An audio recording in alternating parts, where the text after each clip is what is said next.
I think it's invaluable to be a member of the Aluminum Association if you're working in the industry. The advocacy work that the association takes on is probably one of its biggest strengths. You all have a common goal. And the strength is we get together and provide a common voice. That's part of what it means to be a part of this association. It's the relationships, and it's meant a tremendous amount to me. It's changed the way I look at my job. It's changed the way I look at our industry. If anybody in this association needed something, I'd be there to help them, and I know they would be here to help me. You know, this is a celebration. It's been 90 years. We made it.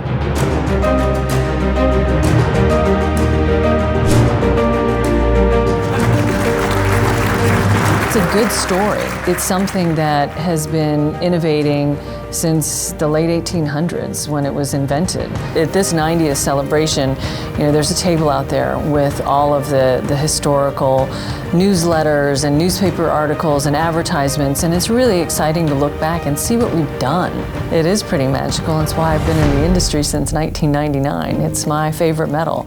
When we get together for these meetings, it's like one big family. Our meetings are in amazing places like here at the Greenbrier. I love the fact that we are more than 200 people gathering together and working together on critical issues. When we come to a policy recommendation, it comes from true feedback and from reality on the ground. To come here, be a member of the association, contribute to moving the ball forward is what this is really all about.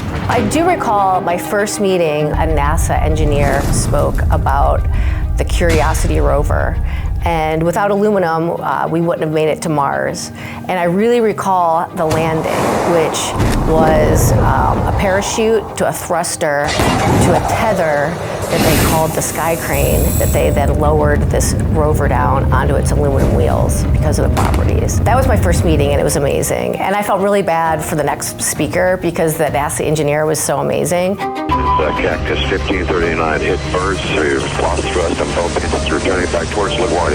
15 years ago, the Miracle on the Hudson, there was one of the aluminum producers, Kevin Anton, that was leaving New York, and he was on that plane that landed in the Hudson. Cactus 1529, which engines? He lost thrust in both engines, he said. And he got out onto the wing, and he helped the other folks get up onto the wing to wait for the boats to come in and pick them up.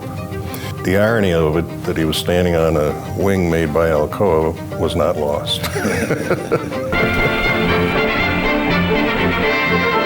This is aluminum.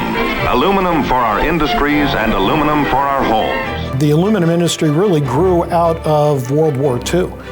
The aluminum mills that were built to produce war materiel in the 1940s became the same mills that began to produce consumer products like aluminum siding, pots and pans, the beverage can in the 60s and 70s.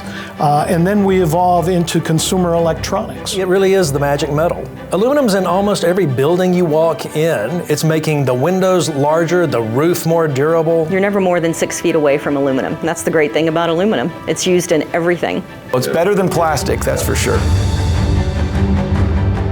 The rise and the increased demand for aluminum is all around us right now, and we're in a great place, but with those great places comes great responsibility. The future of the aluminum industry is really tied to our ability to decarbonize our operations, to use more recycled content. If we don't create the sustainability message to accompany those terrific product attributes, the message will be lost on the consumer. We've become part of the solution to the nation's issues. We're there to help with all the challenges that our society has today. It's been 90 years, but we're constantly looking forward. We have to have the right leaders in place for the future. We have to have the right plan. We have to do the work of tomorrow. I think of the Aluminum Association as an indispensable element in the presentation of aluminum to industry and to government regulators. If I were describing the Aluminum Association in one word, it would be reliable. Summing up the Aluminum Association with one word would be advocate. Advocate for the industry. I would say facilitator. It's unique in that it provides a service that companies can't get anyplace else. It's that simple. That would be a partner. And I think they understand who the customer is and the customers are the companies within the association. I'm going to say 2 words to describe the Aluminum Association. It would be member-driven. The association is truly in pursuit of being better every single day. Advocate, long-term partner.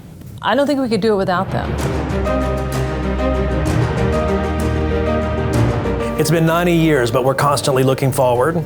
We have to have the right leaders in place for the future. We have to have the right plan. We're doing all that work now. We're bringing in future leaders. We're cultivating them for the future. We're establishing plans for the future. This is what our association has to do. We have to do the work of tomorrow.